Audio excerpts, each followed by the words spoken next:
What's up fur family, welcome back to the animal room.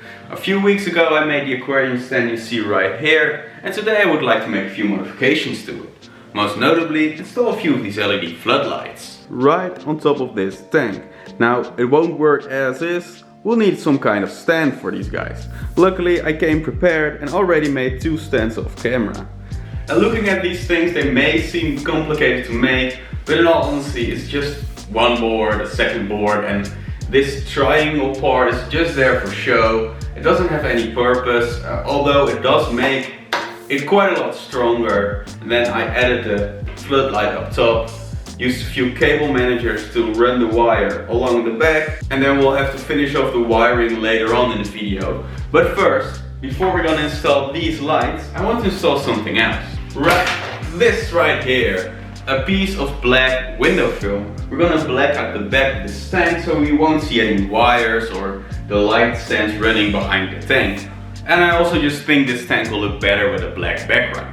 But before we can do any of those things, we'll have to scoop out the fish, drain the tank a little bit, and then we can move the stand forward and get ready installing all of this stuff. And before I forget, we're not only gonna work on the top tank, we're also gonna work down here. I also added a piece of wood down here. Now it's not connected just yet, but we'll do that later in the video. And this will also really help with the overall stability of this tank. And also I think it will look really cool having some wood panel back there.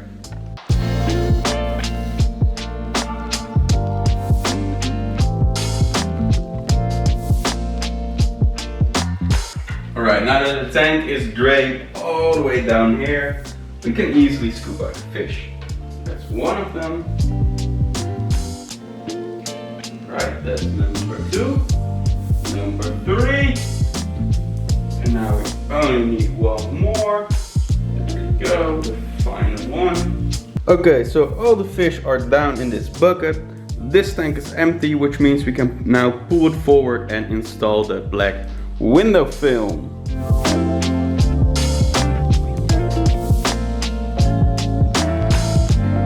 Alright, next up it's time to add the black background. We are now looking at the back of the tank, and typically what you do to add one of these backgrounds is spray soapy water on here. But everything inside is already running as a tank. I don't want to run the risk of adding soap to my aquarium. So we're just going to see how far we get with only using water. It should suffice, but it might work less. Who knows? We're about to find out. So we spray some water on here, make it nice and wet, and then what you typically do is get your background and just place it over top, and then peel off the protective layer. Now it didn't cling as good, but it's fine because we're not going to use it as is.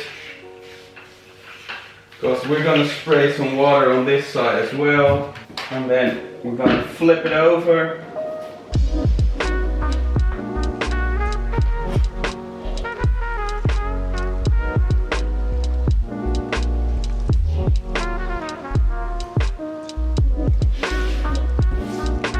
Great, where's my towel? Over here. Alright, now if we take the camera off the tripod and come over to the other side, we should see a pretty decent black background. But you can see, maybe it's easier like this, there are some bubbles in there. So I'm just gonna get some kind of simple card and just wipe all of those bubbles out. So we'll start in the middle and just move out like that.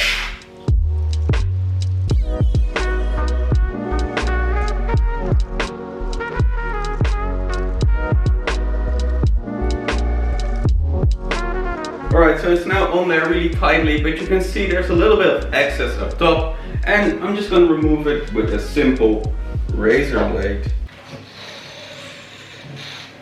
Alright, next it's time to install the new lights, and that'll be pretty easy as well.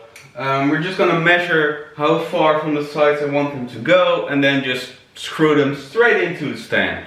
But just to be clear, I have one board going all the way along the height. But this part is gonna stand on top of the stand. I added a tiny little board back there. And we're gonna screw through here into the stand. So there won't be a lot of unnecessary wasted space behind the tank. But this will stand on top of the stand. And that's possible because, well, there is a little bit of space back here. And I purposefully made it that way so I can do things like this. So let's install all that. Wait, hold on, I made a mistake. We're first going to install this piece of wood. It's just a simple 3mm piece of plywood. I stained it to match everything else. And we're gonna install it on here. It's gonna be quite a simple and quick installation on here, but it's gonna add so much strength to the overall setup, because I did notice there was just the slightest amount of wobble back and forth when this tank is filled up. When it's empty, it's sturdy as it can be. But when this thing is filled up, there's quite a lot of weight pushing back and forth. But by adding this board on there, there shouldn't be any movement anymore at all.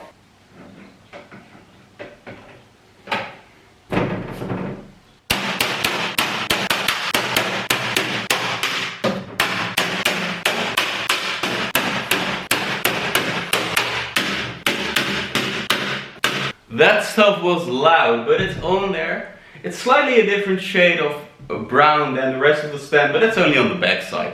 On the inside, it's the same color. Alright, we're starting to get there. Now it's time to install the light.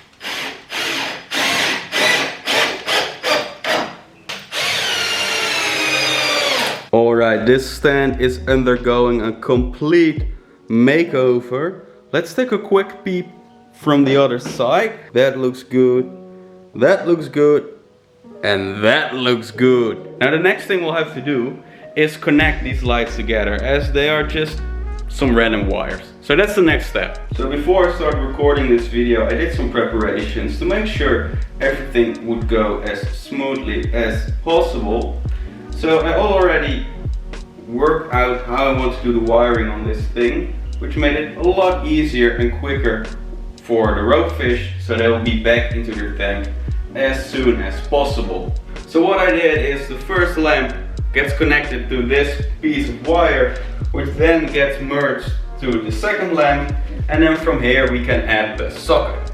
So I just cut up some piece that is about the length that we'll need, and for this connection I have a little on-off switch and then a little bit more wire with the socket connected to it. Now this really gives a nice official look to it. Alright, moment of truth.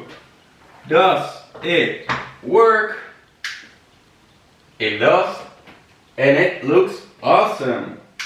That's great, and now I'm gonna go back with some electrical tape and just isolate these connection points so there's no open wires anywhere in the system. And just like that, we've installed everything I want to install for the top tank. We'll do some more stuff down in the bottom, but first let's get this tank back into place. Now would you look at that? That looks so clean. And the tank is really brightly lit, looks good.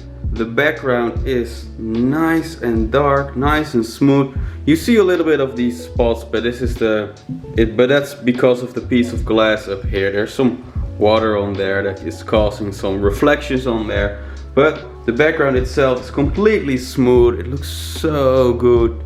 So yeah, let's fill this thing back up with water. Alright, it's now the next day. The lights up top are done. The ropefish are back in their tank. It's looking really good, but we're not done yet. We'll also need to install lights down at the bottom. So let's do that next.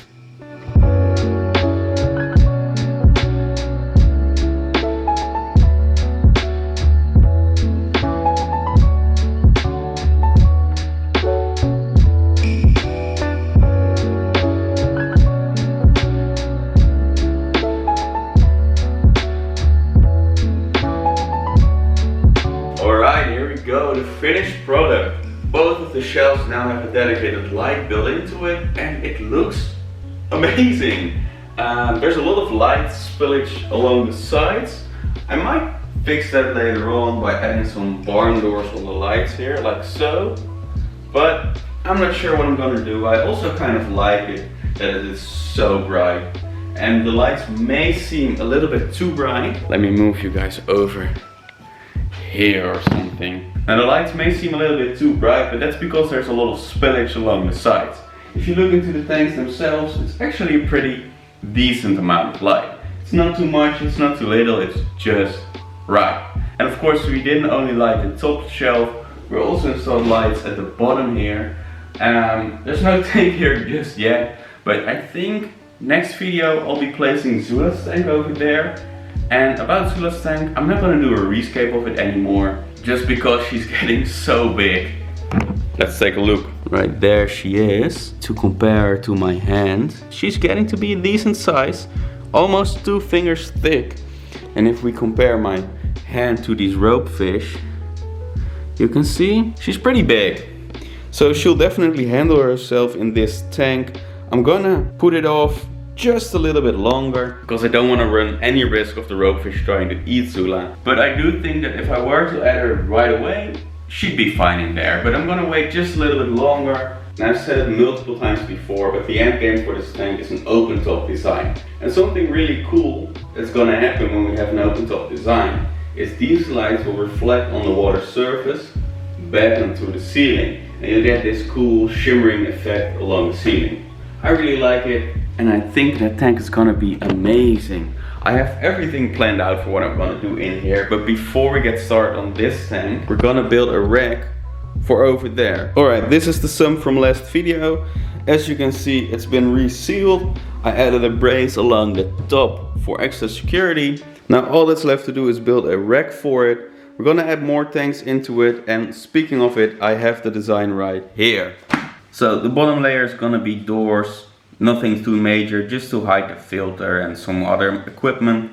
Then I'm gonna add 2 60-liter tanks, and then on top of that we're gonna add this tank. And on the top layer I'm just gonna make an open shelf that will hold all of these little terrariums and things like this without a light built into it. So soon we'll build another aquarium stand to go over here, and all the space over here will be cleared up, but we're not gonna do anything with that space just yet. But that's gonna have to do it for this week's video. I really hope you enjoyed it. I really hope you liked the more vlog style of this video. If you did, definitely let me know in the comments. And if you're hungry for more content, I recommend you watch this video next to see how we made the base of this stand. It's a really cool and simple project that I'm sure you'll be able to pull off at home. Anyway, thanks for watching, and I'll see you guys next time.